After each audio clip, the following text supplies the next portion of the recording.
Hi friends! Nakakain na ba kayo o nakatikim na kayo ng chicken biryani? Kung hindi pa, halika, samahan niyo ako. Ito, bumili ako online ng biryani pack na kumpleto na siya.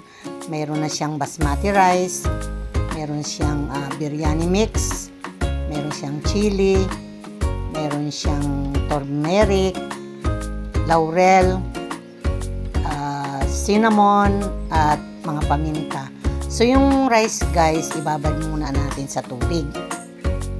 Mga at least 30 minutes. Kasi medyo mahirap ito maluto. Ngayon, yung manok, binabad ko siya sa paminta. Nilagyan ko rin siya ng turmeric, konting toyo, saka naglagay din ako ng lemon para medyo mabawasan yung lansa ng ating manok. Guys, sariling kong version ito, kanya-kanya tayong version, kaya wag na kayo mangbash. So naglagay din ako ng herbs at saka paprika. So kanya-kanyang style ito sa pagluto. Ganito ang gusto ko. Ngayon yung patatas, akin pong pinirito dahil maglalagay po ako ng patatas dito. Pangdagdag din guys ito. So ayan, set aside natin pagka yan ay nag-brown na. Ngayon, nag-isa ako ng sibuyas. At pagka-brown na guys ito, atin din pong itong i-set aside muna.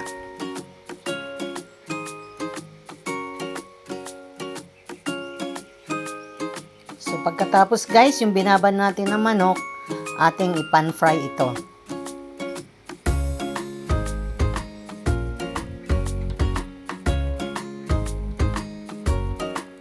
So ating baliktarin guys para magpantay ang luto ng ating manok.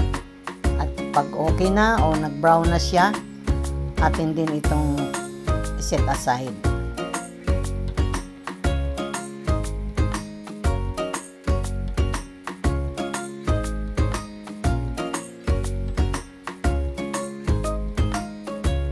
Sa same pan guys, doon na rin ako magigisa ng bawang at saka luya. Saka sasamahan ko din ito guys ng kamatis.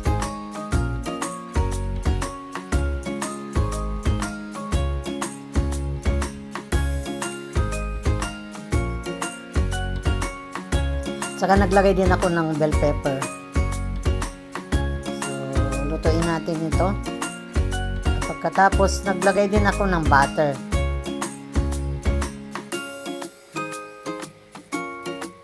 Nilagay ko na guys yung mga spices doon sa pack. Yung laurel, yung cinnamon, yung turmeric, yung chili, mga pepper, paminta, at nagdagdag ako guys ng curry paste. So lagyan natin ng tubig. Kung meron kayong pinagkuluan ng manok, yun na lang gamitin nyo. Naglagay din ako ng patis at saka asin. So, yun po ang aking nilagay na panglasa. Pero maglalagay din ako dito ng chicken cube.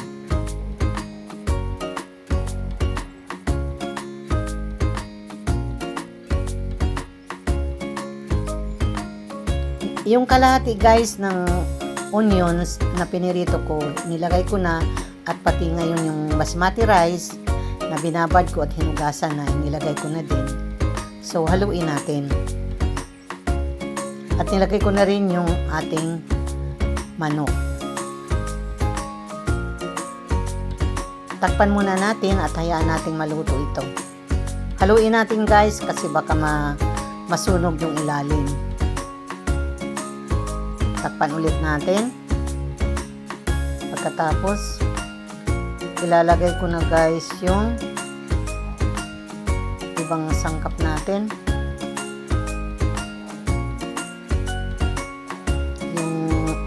Sobra o yung natirang onion na pinirito guys, ilalagay ko na, at yung mga patatas na pinirito ay akin na rin ilalagay. Tatakpan ko ulit ito, at pag naininan na guys, luto na, maglalagay na ako ng itlog na nilaga. Gusto ko guys kasi mayroong nilagang itlog. So, kanya-kanyang style lang guys kung anong gusto nyong ilagay. Naglagay ako ng onion leaves. Naglalagay din ako ng pasas guys. Dahil gusto ko medyo may matamis-tamis ako makakagat. So, ayan. Ready na guys ang ating chicken biryani. Masarap yan. Thank you for watching.